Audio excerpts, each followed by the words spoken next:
नमस्कार स्टूडेंट्स, फिर से मैं आपके सामने आकाश सेठिया, रीजनिंग फैकल्टी। सबसे पहले छोटा सा काम करना है, सब्सक्राइब कर लीजिए इस चैनल को और बेल आइकन को क्लिक कर लीजिए। ऑल इस नोटिफिकेशन आपके पास में आती रहेंगी जब भी कोई नई क्लास और अच्छी क्लास और बढ़िया आपके लिए यूज़फुल क्लास होगी। अब बात आती है कि हमारे इस टाइम में ऐसा टाइम है जो कि हमारे एक वॉर से कम नहीं है।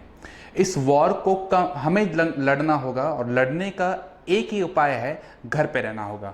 और घर पर रहकर आपको अच्छे से पढ़ाई करनी है और इस टाइम का अच्छा सा उपयोग करना है। बात आती है कि सर कुछ नया नहीं मिल रहा है, लेकिन एक बात है, जो मिला हुआ है उसका रिवाइज करना बहुत ज़रूरी है, क्योंकि अभी एग्ज़ाम का कोई मैटर नहीं दिखाई दे रहा है। अगले कुछ टाइम तक भी एग्ज़ाम का कोई मैटर नहीं होगा, पिछले अगले 2-3 महीने। लेकिन जब एग्ज़ाम का दौर आएगा तो जल्दी से जल्दी जितने होंगे वो सारे एग्ज़ाम सटा दिए जाएंगे। इसलिए ये टाइम को अपना यूज़फुल बनाइए और जब भी पेपर हो अच्छा परफॉर्म कीजिए और अपने को एक गवर्नमेंट जॉब दिलवाइए, जिससे क्या है कि आपका और अपने परिवार का फ्यूचर ब्राइट हो सके।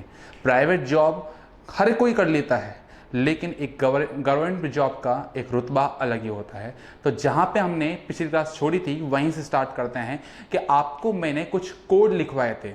अगर नहीं देखी है पिछली क्लास तो देखिएगा जरूर, नहीं तो थोड़ा सा डाउट आ सकता है, इसलिए क्लास देखना मत भूलिएगा। कि यहाँ पर आपको मैंने कुछ कोड लिखवाए थे। कोड थे 2। पहला कोड था हर महीनों के कोड की 2 वर्ष होते हैं, नॉर्मल ईयर के हर महीने के कोड और लीप ईयर में जनवरी और फरवरी के कोड। बाकी मार्च से लेके दिसंबर तक के लीप के कोड फिक्स होते हैं। और दूसरा हो गया शताब्दी। शताब्दी को अगर जब भी कभी नॉर्मल बनाना है या जब भी कभी लीप बनाना है, फिक्स है, 400 का भाग देना होता है। तो 1700 में 400 का भाग दूंगा 100 शेषफल होगा, 1800 में 400 का भाग दूंगा 200 शेषफल होगा, और इसी तरह से 1900 में 300 और 2000 में कोई शेषफल नहीं होगा। और इस शेषफल के कोड होंगे 100 का 4, 200 का 2, 300 का 0 और 0 का 6। अब बात आती है कि इतना कुछ लिखवाया है आपको, इसका यूज क्या है। तो अगर मैं कोई सी भी डेट लूं, डेट ले लेता हूं मैं 15 अगस्त 1947। सबसे पहला टाइप होगा आपका कि आपके सामने कोई सी भी डे हो, उसका आप दिन निकाल सको, उसका आप वार निकाल सको। तो सबसे पहला होगा आपके सामने कि 15 अगस्त 1947 को वार कौन सा होगा, डे कौन सा होगा, दिन कौन सा होगा। तो उस केस को हम एक छोटे से फॉर्मूले में डे स्टेप बाय स्टेप चलते रहेंगे, स्टेप बाय स्टेप में। कि सबसे पहले हमने लिखा था डेट, उसके बाद हमने लिखा था मंथ, मतलब उस मंथ का हमें कोड लेना होगा। आपके सामने दे रखा होगा शायद कि अगस्त हो या कोई सा भी हो, हर एक महीने का कोड दे रखा होगा। उसके बाद आपके सामने 1947, तो कहने में पहले क्या आता है 1900, तो 1900 का मतलब होता है उस सेंचुरी का कोड, शताब्दी का कोड। उसके बाद सेंचुरी लेने के बाद 1900 के बाद बोलोगे क्या, 47। 1947 में 1900 बोल दिया है, अब 47, तो वो होता है 47 वर्ष, ईयर होते हैं लास्ट के 2 फिगर ऑलवेज। लास्ट के 2 नंबर हमेशा आपके वर्ष होते हैं। और उस ईयर को नॉर्मल बनाना हो या लीप बनाना हो तो उस ईयर में अलग से 4 का भाग भी। और आप डे निकालना चाहते हो तो डे को निकालने के लिए कितने का भाग दोगे, क्योंकि एक वीक में 7 दिन होते हैं। याद होगा आपको कि 365 में 7 का भाग इसलिए लगाना था क्योंकि आपको डे कनेक्शन लाना था। और पूरी कैलकुलेशन करने के बाद उस टाइम भी हमने शेषफल रखा था, तो यहां पर भी हम रिमाइंडर शेषफल ही रखेंगे। तो इस फॉर्मूले के तौर पर वैल्यू रखना स्टार्ट करते हैं कि डेट होगी आपकी 15, मंथ कोड अगस्त का कोड होगा आपका 3, सेंचुरी कोड 1947, सेंचुरी है 1900 की और कोड कितना हो गया 0। ईयर हो गया 47 और उस ईयर में 4 का भाग देना है, तो उस ईयर में मैं 4 का भाग देता हूं, 4 एकम 4 बचा 7। फिर से रिपीट करता हूं तो 7 में 4 का भाग 4 एकम 4 बचा 11।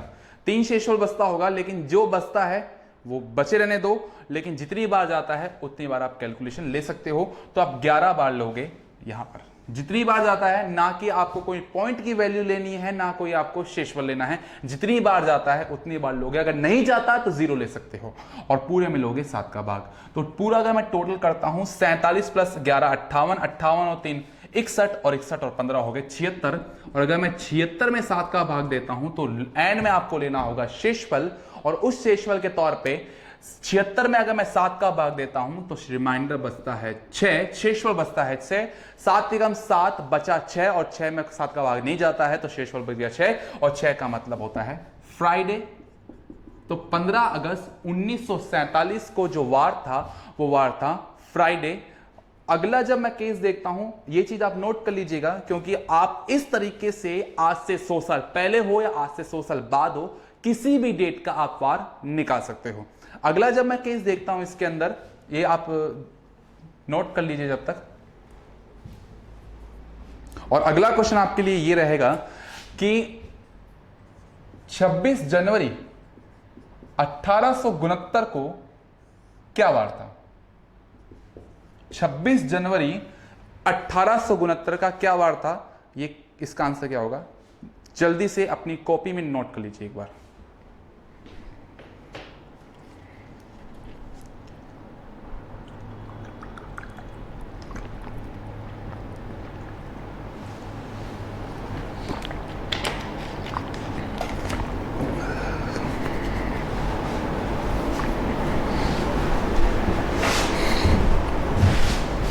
ये कोड आपको दिमाग में रखने होंगे, और दिमाग में रखने का मैटर एक ही होगा, जितना आप प्रैक्टिस करोगे ऑटोमेटिक अपने माइंड में फीड वो होता जाएगा।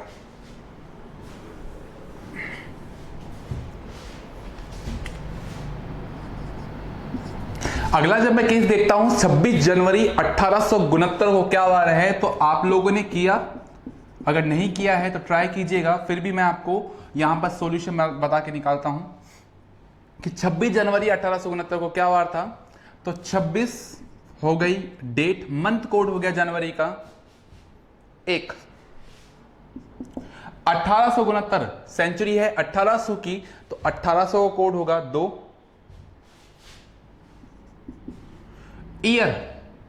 ईयर जो होगा वो लास्ट के 2 फिगर 69, और उस ईयर में 4 का भाग 69 में 4 का भाग दूंगा, 4 एकम 4 हो गया, और बचा 29, 7 चौक 28 हो गया। एक रिमाइंडर बचता होगा, नहीं हमें जितनी बार गया है हम उतनी बार लेंगे, वैल्यू 7 का भाग देंगे, 69 में 17 जोड़ दिया तो 86, 86 में 3 जोड़ दिया 89, और 89 में अगर मैं 26 जोड़ देता हूं तो टोटल हो गया 115, और 115 में जब मैं 7 का भाग दूंगा, अगर मैं 115 में 7 का भाग दूंगा तो 7 एकम 7 लेना आपको शेषफल ये है, 7 एकम 7 बचा है 45, और 7 छिंग 42 बचा कितना 3, और 3 का मतलब क्या होता है कि उस दिन था आपका ट्यूसडे इज करेक्ट आंसर। तो आप इस तरीके से, इस फॉर्मेट से किसी भी डेट का वार निकाल सकते हो, 100 साल पहले का हो या 100 साल बाद का हो या फिर आज का हो।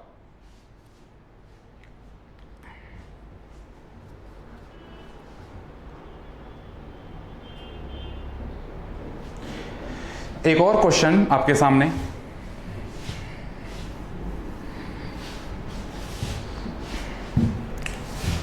उन्नीस सितंबर 1576, 19 सितंबर 1576 को क्या वार होगा? 19 सितंबर 1576 को क्या वार होगा? डेट लिख रही है 19, मंथ कोड सितंबर का कोड होगा आपका, जैसे कि लिखा गया है 6, सेंचुरी 1576 है, सेंचुरी 1500 की। अब बात आती है सर 1500 तो लिखा नहीं है, लेकिन आपको पिछली क्लास में भी, पिछले वीडियो में भी बताया है कि अगर कोई सी भी सेंचुरी हो, 1500 की सेंचुरी है, कोई सी भी सेंचुरी हो, उसको नॉर्मल बनाना है या उसको लीप बनाना है, भाग देना है 400 का, और अगर भाग दोगे तो लोगे शेषफल ही, तो शेषफल आता है आपका 300, और उस 300 कोड कितना होगा? 0। ईयर 76, और उस ईयर में 4 का भाग, 76 में 4 का भाग दूंगा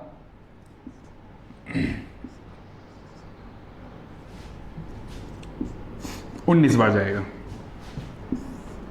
टोटल हो जाएगा 76 और 19 हो गए 95, 95 और 6 हो गए 101, और 101 में अगर मैं 19 जोड़ देता हूं तो 120, और टोटलिंग अगर मैं करूंगा तो 7 एकम 7 बचा है 50, 7 7 49 बचा है 1, और 1 का मतलब होगा उस दिन होगा संडे इज करेक्ट आंसर। तो इस तरीके से आप कोई सी भी डेट का वार निकाल सकते हो। तो पहला टाइप आपका कंप्लीट हो चुका है, टाइप डे का। दूसरा टाइप ऐसा है जो कि मैक्सिमम एग्जाम में आता है, उस टाइप का नाम है कंडीशन, कि आपको एक डेट का वार दे रखा होता है और दूसरी डेट का वार पूछा होता है। ऐसे एग्जाम में क्वेश्चन मैक्सिमम टाइम्स आते हैं इस टाइप के, कंडीशन के। इस तरह के एग्जाम में मैक्सिमम टाइम्स आते हैं कंडीशन के, कि 27 फरवरी 1995 का जो वार है वो वार है बुधवार। अब आज से लगभग 25 साल पहले की डेट का वार होगा।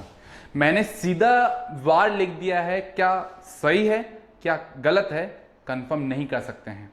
अगली जब मैं बात देखता हूं 18 जुलाई 2016 को क्या वार होगा। ऐसे क्वेश्चन एग्जाम में कई बार दिखाई देते हैं। इस तरह के एग्जाम में क्वेश्चन कई बार दिखाई देते हैं कि आपके सामने 27 एक डेट का वार दे रखा होता है और दूसरी डेट का वार पूछा है। तो उस केस में आप क्या करोगे, जिस डेट का वार दिया गया है वो डेट का वार सही है या गलत, उसको चेक तो करना होगा। तो चेक करने के लिए वही कंडीशन यहां पे अपनाओगे, डेट लिखोगे, फिर मंथ का कोड लिखोगे, फिर 1995 1900 सेंचुरी का कोड लिखोगे, फिर वर्ष लिखोगे, और उस वर्ष में आप दोगे भाग, जितनी बार जाता है उतनी बार आप ले लोगे और 4 का भाग लगाओगे। वैल्यू टोटल बन जाता है, और जो भी टोटल बनता है उसमें आप लोगे शेषफल, और शेषफल लेने में पता लगता है कि शेषफल आता है 2, और 2 का मतलब होता है मंडे, लेकिन आपने लिया क्या है, वेडनेसडे। अब मैं यहां पे इसको मिटाकर मंडे करना पॉसिबल है, तो आप कहोगे नहीं सर, एग्जामिनर ने जो दिया है उसको आप चेंज करके अपना आंसर नहीं बना सकते हो। तो आप अगर इसको अपना आंसर नहीं बना सकते हैं तो इसको यहां पे इसको इसके सेम टू सेम बनाना तो पड़ेगा। तो उस केस में वेडनेसडे का मतलब होता है क्या, 4, और हमारे पास आया है 2, तो 2 को 4 बनाने के लिए आप कितना प्लस करोगे, 2। तो वो ये जो प्लस करते हो ना, उसको बराबर लाने के लिए वो प्लस करना या वो माइनस करना, उसे कहते हैं कंडीशन। और जो कंडीशन यहां लगाई है वही सेम टू सेम कंडीशन कहां लगाओगे, इसमें कि कैलकुलेशन करेंगे, डेट लेंगे, जुलाई का कोड लेंगे, 2000 का कोड लेंगे, वर्ष लेंगे, और उस वर्ष में 4 का भाग देंगे और 7 से भाग देंगे। तो टोटल बन जाता है 16 4 20, और 20 और 26, 26 और 18 हो गए 44, और 44 में 7 का भाग दोगे तो यहां पे भी रिमाइंडर कितना आता है, 2। ऊपर कितना प्लस किया था, 2, तो नीचे भी 2 ही प्लस करोगे, तो वैल्यू प्लस करने पे जो भी टोटल बनता है उस टोटल का मतलब होगा जो करेक्शन होगा, देन आंसर इज वेडनेसडे। तो कंडीशन में क्वेश्चन कैसे मिलेंगे कि एक डेट का वार दे रखा होगा और दूसरी डेट का वार पूछा है, तो जिस डेट का वार दिया हुआ है वो सही है गलत, उसको चेक करेंगे। अगर गलत है तो प्लस माइनस करो, और जो प्लस माइनस करते हो वही वैल्यू आपकी कंडीशन होती है, और वही कंडीशन को सेम टू सेम अगले क्वेश्चन में आपको उतारना होता है हमेशा। उसी केस के तौर पे आपको पहला क्वेश्चन करवा दिया गया है। दूसरा क्वेश्चन कुछ इस तरीके से है,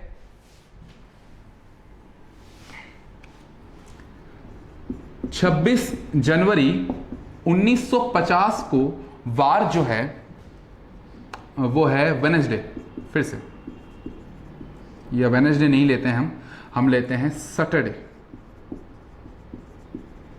तो बताइए 17 जुलाई 1865 को क्या वार होगा, ट्राई कीजिएगा सभी एक बार।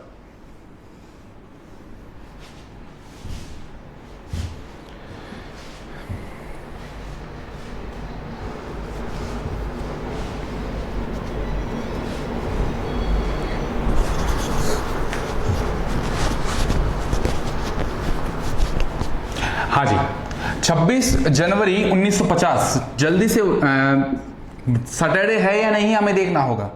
26 प्लस 1 प्लस 0 1900 कोड, वर्ष हो गया 50, और 50 में दूंगा 4 का भाग, 12 बार जाता होगा, 12 50 और 12 हो गए 62, 62 और 1 63, 63 में अगर मैं 26 जोड़ देता हूं तो वैल्यू हो जाती है 89। 7 एकम 7, 19, 7 दूनी 14, बचा 5। 5 का मतलब होता है क्या? गुरुवार।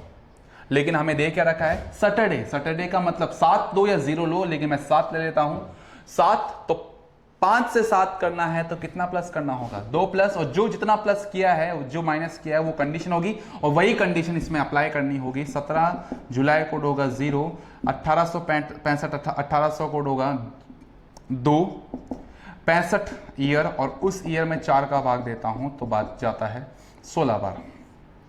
65 प्लस 16 हो गए हमारे 81। 81 में अगर मैं 17 जोड़ देता हूं तो 98। 98 में 2 जोड़ देता हूं तो 100।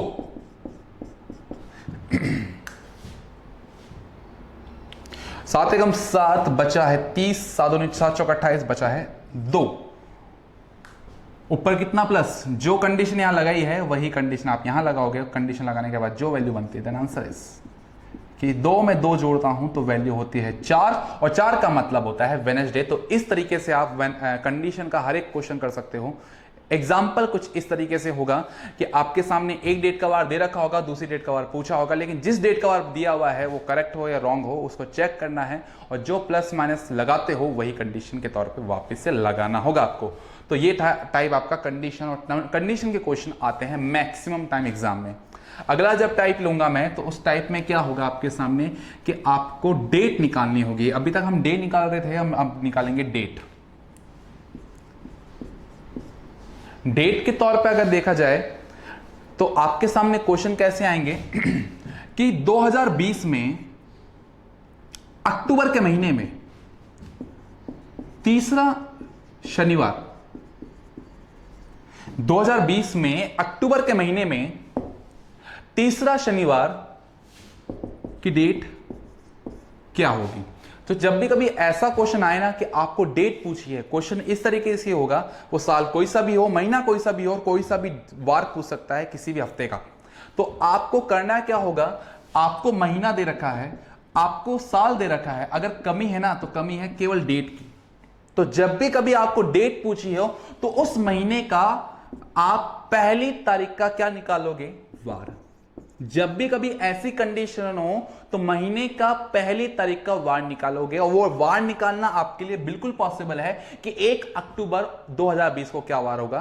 तो अगर इस कंडीशन को हम निकालते भी हैं तो 1 अक्टूबर का कोड भी 1, 2020 सेंचुरी हो गई 2000 की, कोड हो गया 6, साल हो गया 20, और 20 में अगर मैं 4 का भाग दूंगा तो जाएगा 5 बार।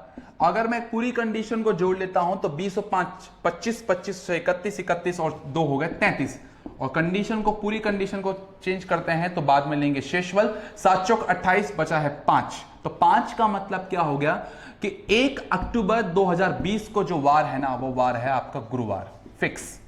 और अगर 1 तारीख को गुरुवार है तो हमें निकाल, सर हमें गुरुवार से कोई मतलब नहीं है, अगर हमें मतलब है तो शनिवार से। अगर 1 तारीख को गुरुवार है तो यह तो आप बता सकते हो ना कि उस महीने में पहला शनिवार किस तारीख को होगा।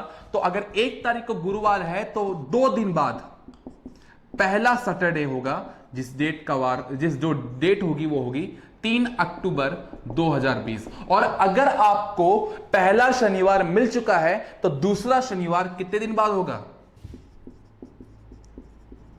बिल्कुल सही, पूरे कितने दिन बाद? 7 दिन बाद, 10 तारीख को। और आपको निकालना है तीसरा, तो वो होगा फिर से 7 दिन बाद, 17 तारीख को। आप सीधा भी कर सकते थे कि सर हमने पहला सैटरडे निकाल लिया है 3 तारीख को, तो दूसरा और तीसरा निकालने के लिए सीधा तीसरे पे जाने के लिए आप 14 दिन ऐड भी कर सकते थे।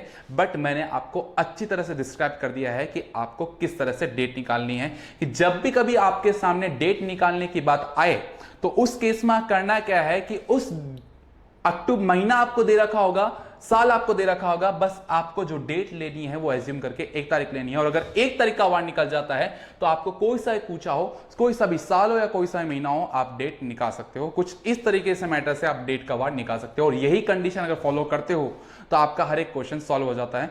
तो जितना आपको बताया गया है कैलेंडर के तौर पर, आप ट्राई कीजिएगा और इस ट्राई के तौर पे आप अपने क्वेश्चन कीजिएगा। एक मेन टॉपिक में से माना जाता है कैलेंडर टॉपिक।